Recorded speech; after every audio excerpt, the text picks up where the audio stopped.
आपकी कसौटी है, एक तरफ हरि है, एक तरफ नाना प्रकार के रत्न भोग सामग्री हैं।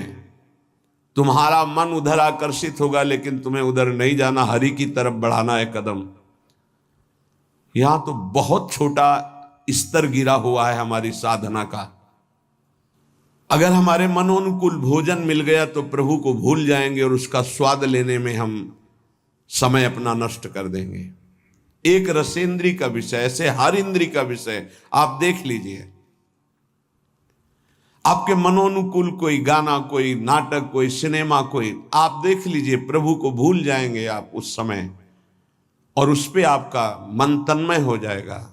कितनी छोटी गिरी हुई स्थिति है। त्रिभुवन का कोई भी आकर्षण हमारा नाम न छुटवा पावे, भगवत स्मृति न छुटवा पावे, तब तो साधना मानी जाएगी। बिल्कुल सावधान। श्रीधाम वृंदावन का जो वास है, आश्रय है, ये बहुत जोर का है। आश्रय से ही भगवत प्राप्ति हो जाएगी अगर दृढ़ निष्ठा आ जाए। कोटि कोटि चिंतामणि रत्न आदि आपको प्राप्त हो तो भी तुम आश्रय मत छोड़ना, प्रभु का, वृंदावन का, धाम का। पहली बात तो ये भगवत आश्रय कहीं भी रहोगे तो ये धाम आपको अपनी महिमा प्रकाशित कर देगा। कहीं भी आश्रय पक्का होना चाहिए। आश्रित हृदय वृंदावन का कैसा होता है कि जहां उसको अपने व्यवहार कार्य से फुर्सत मिली, भागा। जैसे कोई अपने घर को भागता है छुट्टी मिलने पर, ऐसे श्रीधाम भाग के आया। उससे कोई कहे अमुक जगह चलो, बहुत सुंदर वहां शोभा है प्रकृति की, वो नहीं जाएगा। नहीं, हमारा तो जीवन वृंदावन है, प्राण वृंदावन है, सर्वस्व वृंदावन है। वो बस भाग के वृंदावन, ये है वृंदावन का आश्रय। एक दिन का भी समय मिला तो कहीं नहीं, भागा वृंदावन की तरफ। एक बार बिहारी जी की दंडवत, एक बार वृंदावन की परिक्रमा की, फिर चला गया। आश्रय तत्व अगर पुष्ट होगा तो वृंदावन वहीं कृपा कर देगा। एक बात और बड़ी जोर की कह रहे हैं कि जिनको वृंदावन वास मिल गया है उनके लिए खास बात। यदि आपको अखंड वृंदावन वास मिल गया है तो अब बहिर्दृष्टि में उपैति वा हरि, हरि भी वृंदावन की सीमा के बाहर आपको बुला रहे हो तो मत जाना। जैसा श्रीपाद श्लोक में लिख रहे हैं, श्री भट्ट देवाचार्य जी उसे पद में लिख रहे हैं, विपिन राज सीमा के बाहर हरिहू को न निहार, रे मन वृंदा विपिन निहार। यद्यपि मिले कोटि चिंतामणि तऊ न हाथ पसार। बिल्कुल उसी की टीका है मानो। जय श्री भट्ट धूलि धूसरतन ये आशा और, तथापि वृंदावन धूलि धूसरम न देह मन्यत्र कदापि आतु में। वृंदावन की रज से सना हुआ हमारा शरीर और अंतिम श्वास यही पूरी हो राधा, वो बात बन गई जो बड़ी बड़ी साधना से नहीं बनती। बड़ी बड़ी साधना से अंदर की खास बात है। अपने को भूल जाना और प्रभु के चिंतन में तन्मय हो जाना, यह भक्ति का लक्षण है। सब कुछ भूल जाना, अपने स्वरूप में स्थित हो जाना, यह ज्ञान का है। इसके अलावा भगवान की माया का प्रभाव है। बड़ी विडंबना है। भगवान की कृपा से जब कोई साधन बनता है तो हम भगवान की कृपा ना कह करके, भगवान की कृपा ना मान करके हम उसमें अपना अहम आरोपित कर लेते हैं। इसलिए हमारी साधना बाधित हो जाती है और हम विक्षिप्त हो जाते हैं। विक्षेप पड़ जाता है साधना में। किसी के मुख से सुन रहे थे कि मैं केवल प्रवचन नहीं कर रहा हूं, इतना समय हो गया, ये नहीं खाया, ये नहीं पिया, ऐसा, ये त्याग। अरे ये सब देहाभिमान के अंतर्गत है, इसका कोई महत्व नहीं है। मछली जल में रह करके पूरा जीवन व्यतीत करती है केवल जल पी करके। केचुआ केवल मिट्टी खा के रहता है। कितने पंछी केवल फल खा के रहते हैं। क्या भगवत प्राप्ति हो जाती है क्या? ये साधन देह विस्मृत करने के लिए है कि जो कुछ मिला थोड़ा डाल दिया, बस नाम चिंतन, भगवत चिंतन। चिंतन इस बात का कि एक एक दिन हम प्लस जोड़ रहे हैं कि ये नहीं खाया, ये नहीं पिया, ये नहीं त्याग, ये तो प्राकृतिक क्रिया है, इसका कोई महत्व है क्या? देह धर्म से युक्त होकर, देहाभिमान से युक्त होकर ऐसी चेष्टाओं में साधक उन्नति नहीं प्राप्त करता, गर्व करता है और पतन हो जाता है। महाराज ययाति का सुकृत नष्ट नहीं हो रहा था, बड़े समय से उत्तम लोकों में विमानों से घूम रहे थे। देवराज इंद्र ने एक बार उनको बुलाया, महाराज आपने कौन सा सुकृत किया कि आपके दिव्य लोक सुरक्षित हैं, अर्थात आपका पतन नहीं हो रहा, आपके पुण्य नष्ट नहीं हो रहे? तो सभा में जब ऐसा पूछा तो अहम उदित हो गया। महाभारत में भगवान व्यासदेव जी वर्णन करते हैं, उन्होंने कहा ना कोई ऐसा हुआ है ना आगे होगा, जैसा मैंने दान किया तप किया, सुकृत किए, बस ऐसा निकलना था कि सारे सुकृत भस्म हो गए। देवराज इंद्र ने कहा विश्व के समस्त ऋषियों का, महात्माओं का, धर्मात्माओं का आपने अपमान कर दिया, आप भ्रष्ट हो जाए। उसी समय सर के बल नीचे ऐसे मृत्युलोक की तरफ आने लगे। तब उन्होंने आर्त भाव से कहा गलती हो गई हमसे, हमारी अंतिम प्रार्थना, जा तो रहा हूं नीचे के लोक में, लेकिन महात्माओं के बीच में गिरूं। तो कुछ महात्मा ऐसे खड़े हुए, महाराज शिवी भी उसमें थे, भगवत चर्चा संभाषण कर रहे थे, देखा कोई तेजों में पतन की स्थिति से आ रहा है गिरता हुआ, तो ये कोई पुण्यात्मा है, रोक दिया अपने भजन बल से। जब ये जाना कि तो महाराज ये आती है, सारे सुकृत अपने दे दिए, तत्काल ऊपर से ऊपर चले गए। भजन का एक बल है, वो बल भगवान की कृपा से जुड़ा होना चाहिए। अगर अहम से जुड़ गया तो पतन होने में देर नहीं लगती। इस बात में साधक बहुत सावधान रहे। प्रायः ये अहम घूम करके ऐसे आ जाता, ऐसे शब्द साफ संतों की अवहेलना हो रही थी उनके मुख से, साफ संतों की। ऐसा कोई कर सकता है जैसा मैं कर रहा हूं? मैं कुछ नहीं है। ये खाना पीना, लेना देना, उठना बैठना, ये एक प्राकृतिक चेष्टाएं हैं। इनसे किसी की महात्मा स्थिति नहीं जानी जाती। महात्मा स्थिति हृदय की होती है, जो समस्त द्वंद्वों पर विजय प्राप्त कर चुका है, जो देहाभिमान रहित हो चुका है, जो तीनों शरीरों के राग का त्यागी, उसे महात्मा कहते हैं। बड़ा सूक्ष्म विषय अध्यात्म, इसीलिए कह रहे अध्यात्म को समझने की जिज्ञासा करने वाला कोई लाखों में एक होता है, और अध्यात्म की जिज्ञासा पूर्ण करने वाला कोई करोड़ों में एक होता है। आप शास्त्रों में पढ़ के देखिए, हजारों जन्मों की पुण्य एकत्रित होते तब मुमुक्षुता जागृत होती, मैं मुक्त होना चाहता हूं। अरे भगवान की कृपा से कोई साधन बन जाए तो दैन्य हो जाओ कि भगवान ने साधना करवा दी। कृपयतु मयि वृंदारण्य राज्ञी मनाग, प्रतिबहुल कृपारु स्नेह भाराद्रुदश्रु, फलतु तदनुकंपा कल्पवल्ली फलम त्वत्, भूतो मदिवसतिर्मे तत्प्रियाराम सीमनी।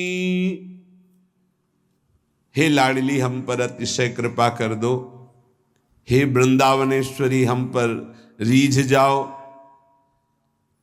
ऐसी कृपा कर दो कि आपकी चरण चिन्हों से चिन्हित इस भूमि की सीमा से कभी बाहर ना जाऊं, ऐसी कृपा कर दो। हे करुणामयी कल्पलता स्वरूप, कल्पलता कल्पतरु, जो इच्छा करो वो प्राप्त। मेरी इच्छा यही है, ये इच्छा मेरी फलीभूत हो जाए कि मैं कभी वृंदावन की सीमा से बाहर न जाऊं। हे लाडली, यदि बाहर जाऊं तो आपका भरोसा केवल रहे हृदय में। आपके भरोसे से ही हम संसार प्रपंच के खेलों में फंसेंगे नहीं। महारानी जी हे प्रियाजू, आप करुणामयी हम पर ऐसी कृपा कर दो कि पहली बात तो वृंदावन की सीमा के बाहर न जाऊं, दूसरी बात अगर बाहर सेवार्थ व्यवहार्थ तो हे लाडली आपके चरणों का दृढ़ भरोसा रहे। अगर श्री जी के चरणों का दृढ़ भरोसा है तो पतित नहीं हो सकता उपासक। बाहर और भीतर, संसार में और धाम में, दोनों बात समझ लीजिए। हृदय में और बाहर व्यवहार में, धाम में और संसार में, वही सौभाग्यशाली माना जाएगा जिसका चिंतन प्रभु से हो रहा है। जो प्रभु के चिंतन में जुड़ा हुआ है वही महान सौभाग्यशाली है। धाम की एक असीम कृपा है, पर आप धाम में रहकर प्रिया प्रीतम का चिंतन नहीं करते, मनमानी पापाचरण करते हो, तो पुनः यही जन्म होगा लेकिन दंड मिलेगा। ऐसा नहीं कि आप धाम वास कर रहे हैं, मनमानी आचरण कर रहे हैं तो आपको विमान आएगा, नहीं, आपको यही दंड मिलेगा। बहुत विविध प्रकार के दंड है। यहां भूत भी बनते हैं, हजारों वर्ष तक भटकना होता है, जब तक कोई सिद्ध महापुरुष नहीं मिल जाएगा तब तक उद्धार नहीं होता। पर रहेंगे धाम में, भूतेश्वर भगवान जो मथुरा में विराजमान, उनके शासन में रहेंगे। यहां भी विविध योनियों की प्राप्ति हो जाएगी, बड़ा कष्ट में जीवन रहेगा। इसलिए मानव देह मिला है, कोई अपराध न बने, निरंतर भगवत चिंतन हो। और अगर ये बात आश्रय लेकर बाहर भी हो रही है तो आपको दिव्य वृंदावन धाम की प्राप्ति होगी। निरंतर हमारा भगवत चिंतन नाम चलता रहे, इसके लिए श्री नारायण स्वामी जी, जिसे अजपा जाप कहते हैं, बड़ी महिमा है। कह रहे हैं कि यदि अजपा जाप 4 वर्ष तक सावधानी से कर लिया जाए तो मुझे इसका जो अनुभव हुआ है परम दयालु नारायण की कृपा से, कि उसे 4 वर्ष में भगवत साक्षात्कार हो जाए। नारायण स्वामी को 4 वर्ष में, तो कह रहे नारायण भगवान की कृपा से इस दास को जो अनुभव हुआ अजपा जाप से 4 वर्ष में भगवत साक्षात्कार। पर अजपा जाप एक अलग है, जो निरंतर चलता रहता है, चलाना नहीं पड़ता है। इतनी व्याकुलता इन महापुरुष के अंदर थी और इतने असंग थे। एक रस्सी केवल कमर में और टाट की पट्टी की लंगोटी, बस। पूरा टाट ऐसे गमछे की तरह नहीं, केवल टाट की लंगोटी, एक रस्सी, बस। पूरे जीवन में गर्मी, सर्दी, बरसात, और व्याकुलता इतनी थी कि प्राण त्यागने के लिए तैयार थे कि मुझे कोई सद्गुरु मिले। जब देखा कि उनके अनुकूल भाव नहीं बैठ रहा है तो हिमालय में पहाड़ी पे चढ़ के गिरने ही वाले थे अपने शरीर को नष्ट करने। कितनी बड़ी मुमुक्षुता! उसी समय पीछे से किसी ने पकड़ा और कहा, मंत्र ही तो चाहते हो ना, नारायण नारायण नारायण, यही जपो, असंग रहो, असंग रहो, नारायण नारायण जपो। वो औरों की असंगता की बात जाने दो, शरीर से भी असंग हो गए। वो कह रहे कि 4 वर्ष में अजपा जाप से मेरे स्वामी नारायण की कृपा से इस गुलाम को भगवत साक्षात्कार हुआ। पहला जो दर्शन हुआ, इससे पता चलता है फिर आगे दर्शन होते रहे।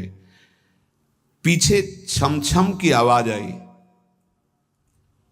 अचानक वो इतना आकर्षण था कि मैं मुड़ा, देखा वो विमान की छोटी छोटी घंटियां बज रही थी। 4 पार्षद जो भगवान नारायण के आसपास थे और बीच में भगवान नारायण विराजमान थे। विमान नीचे उतरा, जो ही हमने देखा साष्टांग दंडवत किया, निहाल हो गए। मेरे स्वामी नारायण, जो नाम जप करोगे भगवान वही रूप का अनुभव कराएंगे। उन्होंने कहा, अब तुम्हारा जीवन कर्तव्य पूर्ण हो गया, अब तुम्हारे लिए कोई कर्तव्य नहीं। बद्रिकाश्रम चले जाओ और वहां बस मेरा भजन करते रहो, तुम्हारा काम पूरा हो चुका है। इस साधन से मैं कृतकृत्य हो गया। अजपा जाप से। ये अजपा जाप सब कोई कर सकता है, पर इसमें ये नियम है, वाणी से सत्य बोलना। अजपा जाप उसी का चलेगा, सत्य बोलने वाले का। ये जब उतरे हैं भगवत मार्ग में तो झूठ काहे को बोले भाई, काहे को झूठ बोले। लेकिन झूठ का तो ऐसा राज्य हो चुका है जबान पे, मतलब समझे में नहीं आता कि हम झूठ बोल रहे हैं।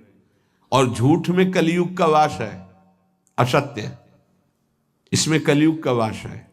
इसीलिए प्रायः सबकी वाणी से झूठ निकलता है। झूठे ही लेना, झूठे ही देना, झूठे ही भोजन, झूठ चबेना। तो कम से कम और भूले तो भूलो तुम जिन भूलो मालाधारी, अय भगवत पार्षद तुम क्यों भूल रहे हो कि तुम सत्य स्वरूप भगवान की आराधना करते हो। प्रेम पूर्वक जप करना, समदर्शित्व भाव लाना। अजपा जाप 24 घंटे होता है श्वास के साथ। पहले 4 वर्ष के साधन से विमान में आए हुए भगवान नारायण का दर्शन। भाई जी महाराज का तो ऐसे दर्शन, निज पार्षद जन निज जन थे, उनके बीच में भाई जी से पूछते जा रहे हैं, पूज्य श्री जयदयाल गोयनका जी, भगवान के चरण कितनी दूर हैं? बस बोले पास हैं, स्पर्श कर रहा हो। कैसे लोगों को विश्वास होगा? कैसे? जैसे वो एक विज्ञान से पढ़े लिखे डॉक्टर, तो उनको लग रहा था कि संत ऐसा कैसे कर सकते हैं कि किसी का कैंसर नष्ट कर दे। जैसे उनको लग, पूज्य राधा बाबा के प्रारब्ध को भाई जी ने अपने शरीर पर लिया। देखो, नाटक करना अलग बात है, सिद्ध संत जन करुणामय होते हैं। कल फिर बताया था, उन्होंने अपने प्रारब्ध जो भजन साधन से एकत्रित किया हुआ उनको दिया, प्रारब्ध अपने ऊपर ले लिया, अपनी टांग कटा ली उनका कैंसर। भाई जी अस्पताल में भर्ती रहे राधा बाबा के प्रारब्ध को लेकर के। इन संतों की महान उदारता और महिमा को कैसे कोई जानेगा। ये अजपा जाप में बड़ी सामर्थ्य है। इसमें क्या होता है कि जपना नहीं होता है, पर यहां तक पहुंचना कठिन है।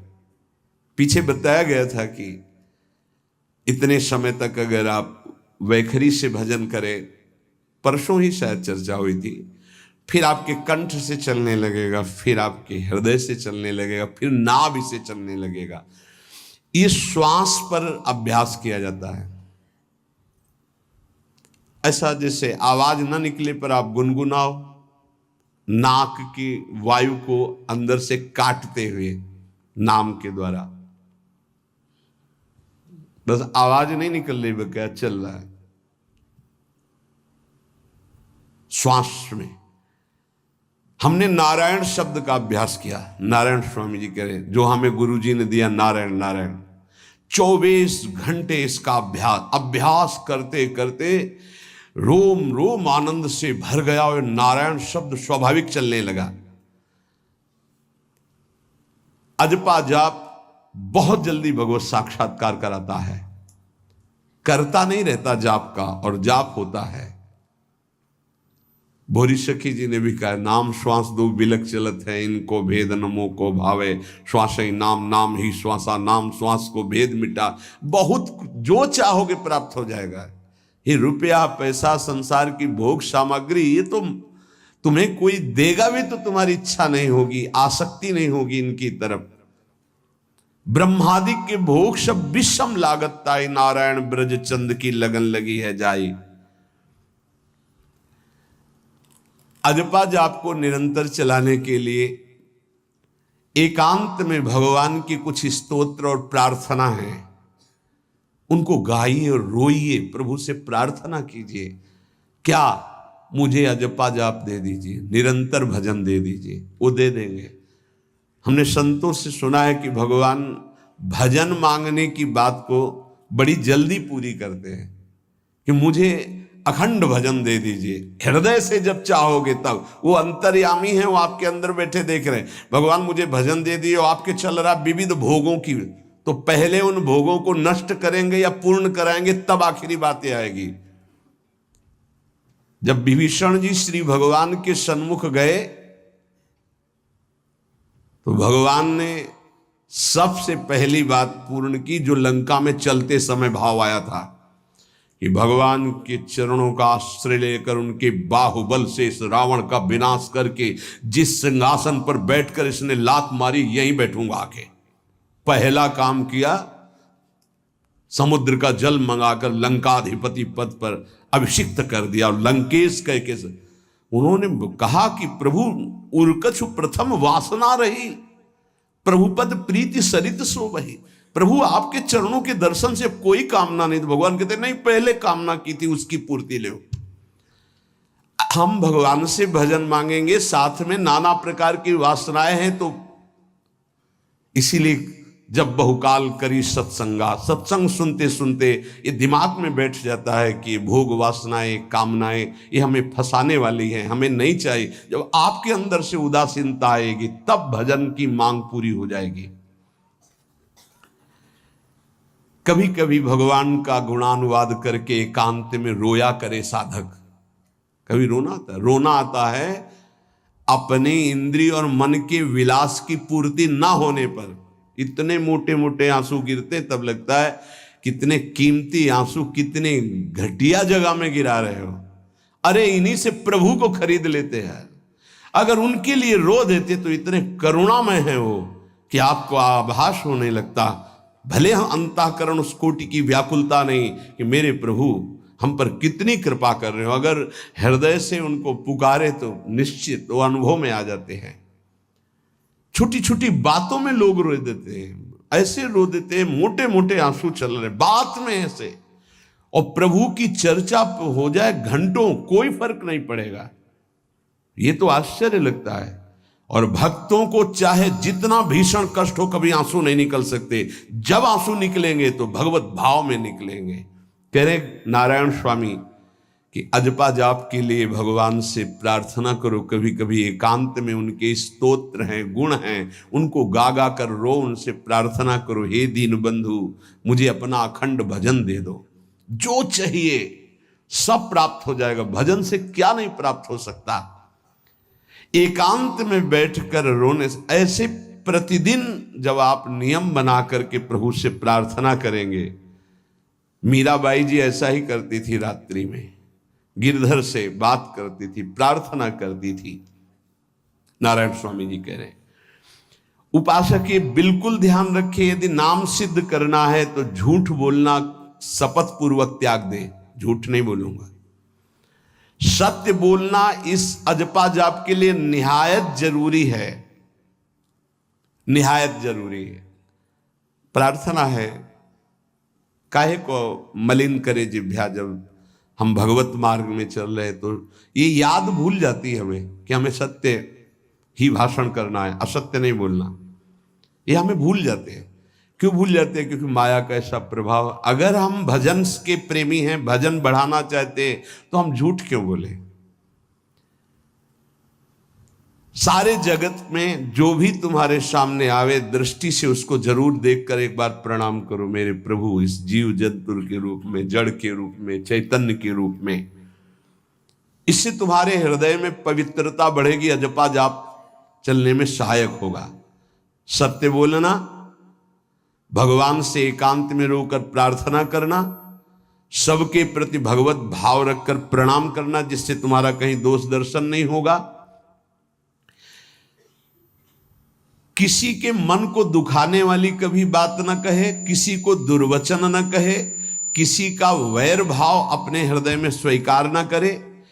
ये साधन मैंने स्वयं किया है नारायण की कृपा से। इस दास को वेदांत का भी पूरा ज्ञान है और भक्ति मार्ग का भी। दोनों का आखिरी भाव समदर्शिता है, चाहे भक्ति से चाहे ज्ञान से। सब में ब्रह्म देखना, सब में वासुदेव देखना, सब में इष्ट देखना।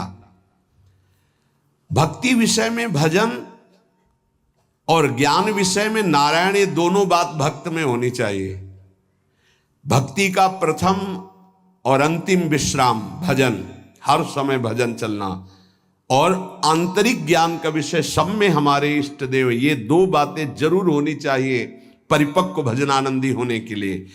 अगर भगवान की प्राप्ति करनी है तो ये दो बातें बड़ी जोर की है, भजन निरंतर और जिसके भी सानिध्य में आए उसमें भगवत भाव करना। मेरे नारायण ने मुझसे कहा, वो फरमाया कि उनके पीछे पीछे मैं चलता हूं जो मेरे ऐसे भजन करने वाले भक्त होते हैं। और श्री कृष्ण चंद्र जी ने दयालुता में भागवत में कहा, अनुब्रजाम्य हम नित्यम पुयत्यंगुरेण भी। मुझे बहुत रोना आता है बात सुनकर के कि दास की चरण रज के लिए स्वामी पीछे पीछे डोलता है। किस भक्त के पीछे? जो दो बातें यहां कही, जो निरंतर नाम जप करता है और सब में भगवत भाव रखता है। तो भगवान नारायण ने नारायण स्वामी से कहा कि मैं उसके पीछे पीछे डोलता हूं कि उसकी चरण रज मेरे ऊपर पड़ जाए। और भगवान श्री कृष्ण चंद्र जी ने कहा, निरपेक्षम मुनिम शांतम निर्वैरम सम दर्शनम। निरपेक्ष जो किसी की अपेक्षा नहीं रखते, किसी से कोई संबंध नहीं, स्वार्थ का।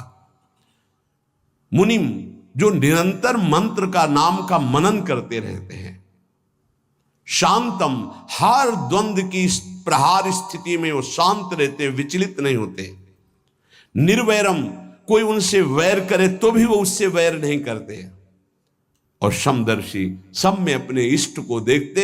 ऐसे संतों के पीछे में भगवान कहते उनकी चरण रज लेने के लिए हर समय पीछे पीछे रहता हूं।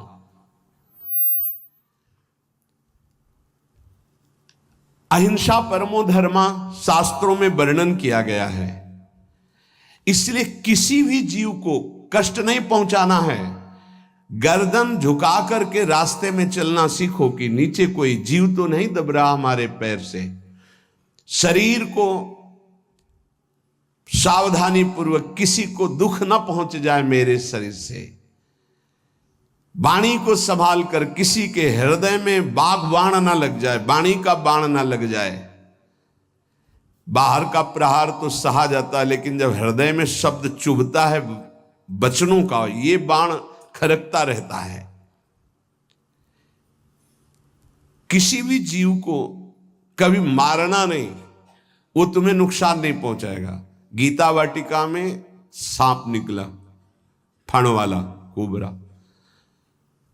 राधा बाबा ने कहा, देखो अभी केवल हमने देखा है, अगर और लोग देखेंगे तो आपको पीड़ा पहुंचा सकते हैं। इसलिए एक लकड़ी उठाई और कहा, मैं रास्ता बना रहा हूं, आप इधर से चले जाओ। ऐसे किया, सांप उधर चला। सब में भगवान है। अगर हम भगवत भाव करते हैं तो निश्चित वहां से कोई विरोध नहीं होगा। जब हम भगवत भाव करते तो सर्वात्मा भगवान वहां विराजमान, कैसे आक्रमण करेंगे? जैसे रत्नावती जी के लिए माधव सिंह ने जंगली शेर पिंजड़े में बंधवा कर वहां लाए और ऊपर से बालकनी से पिंजड़े का ऐसे खींच दिया गया, शेर बाहर निकला दहाड़ता हुआ।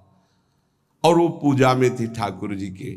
संतशाला में बहुत से संत विराजमान थे। दासी ने कहा, महारानी सावधान, सिंह। आरती करने जा रही थी, मुड़ी और कहा, नहीं सिंह नहीं, नृसिंह। हमारे भगवान नृसिंह देव पधारे। और थाल लेकर मुड़ी तो जैसे सीधी गाय ऐसे खड़े हो गए। तिलक लगाया, आरती की, प्रणाम किया। सिंह घूमा और छलांग मारी ऊपर, जो बालकनी में राजा के पार्षद उसको बंदी बना करके लाए, सांप को फाड़ और जंगल में। किसी संत को, रत्नावती जी को या किसी को वहां कोई क्षति नहीं, लेकिन जो उनकी क्षति के लिए लाए थे उनके लिए वो सिंह, इनके लिए वो भगवान नरसिंह।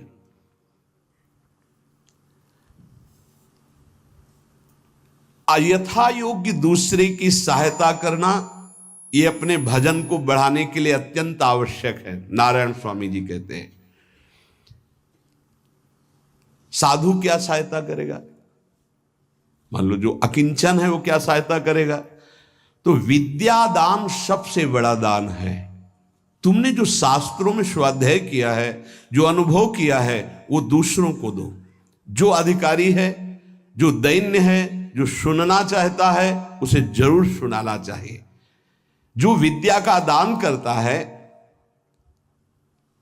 भगवान का भजन बहुत सहजता से होने लगता है दूसरे को भजन में लगाने की बात। इसीलिए जैसे आप गृहस्थ में हैं तो आप अपने परिवार के छोटे बच्चे बड़े सब 5 मिनट आप राधा राधा कहिए, आप 10 मिनट भजन कीजिए, आप स्वयं कीर्तन कीजिए, पूरे परिवार को सुनने को मिले, बहुत लाभ मिलता है।